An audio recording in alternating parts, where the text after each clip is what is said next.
गुन गोनां फरायसाफोरखौ अनग्रा साफ्रोमबो बिथांखौ अननो थाखाय फाइनेन्शियली सापर्ट आरो सशियेल सापर्ट आरो बिथाङा जाहाथे इन्जिनियार जानानै बे लिन्थिबारि गामिखौ जाहाथे सोलायनो हाथों बडलेण्ड ओनसोलखौ सोलायनो हाथों बेखौ जों लुबैयो। ओंखायनो बिटिआर सरकारानो जा बा नङाबा जोंनि जाय मा होनो फरायसाफोरखौ फरायजानो लुबैनाय ओनसोलनि लाइमोनफोरखौ फरायजानो लुबैनाय बिथांमोना जों दा खोनानो मोननायावल' खोनादों सासे गुरखा न'खरावबो बर' राव बा बर' मिडियाम फरायनानै पास जानाय फार्स्ट डिभिजन बे न'खराव जों दिनै नुजाथिफैदों। नों इन्जिनियार जानो थाखाय एन्ट्रेन्स होनो हागोन नाथाय दुखुनांथाव बाथ्रा बिबै बिबौनि न'खरनि हालोदा मोजां नङा।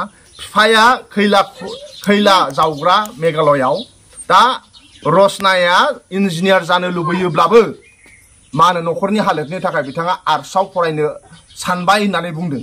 दा ओंखायनो जोङो रसना मागर बादि सासे गुन गोनां फरायसाखौ इन्जिनियार जुदि जानो लुबैदोंब्ला बेखौ जानो हानाय बेबादि जोंहा अनग्रा मानसि जोंहा गोबां दङ।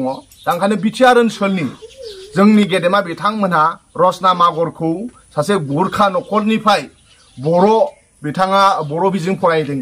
न'खराव सबबो गरखा भाषाखौ रायज्लायजोबो नेपालि भाषाखौ रायज्लायो नाथाय बिथाङा रावबो फोरोङा मालासिनो बियो गुदि फरायसालि गेजेर फरायसालि आरो गोजौ फरायसालि फरायनानै देग्लाय 2023 मायथाइयाव मेट्रिक पास जाबाय फार्स्ट डिभिजन मोनबाय। ओंखायनो जोंनि बिटिआर सरकारजों लोगोसे बा जोंनि बडलेण्ड ओनसोलनि जाय रसना मागरमोन बादि गुन गोनां फरायसाखौ मोजां जाजानो लुबैयो आरो साफा गेदेर मानसि जाजानो लुबैयो बिथांमोनहा कन्ट्रेक्टर माहाजोन बिथांमोनहा फाइनेन्शियेल सापर्ट होनानै जाहाथे बिथांनि सिमांखौ मोगथाङाव मावफुंहोनायमोनब्ला मोजां जागौमोन आरो इसोरा बिथांखौ अनथों बिथांनि मोनफ्रोमबो उननि आनजादफ्राव बिथाङा साक्सेस जाथों।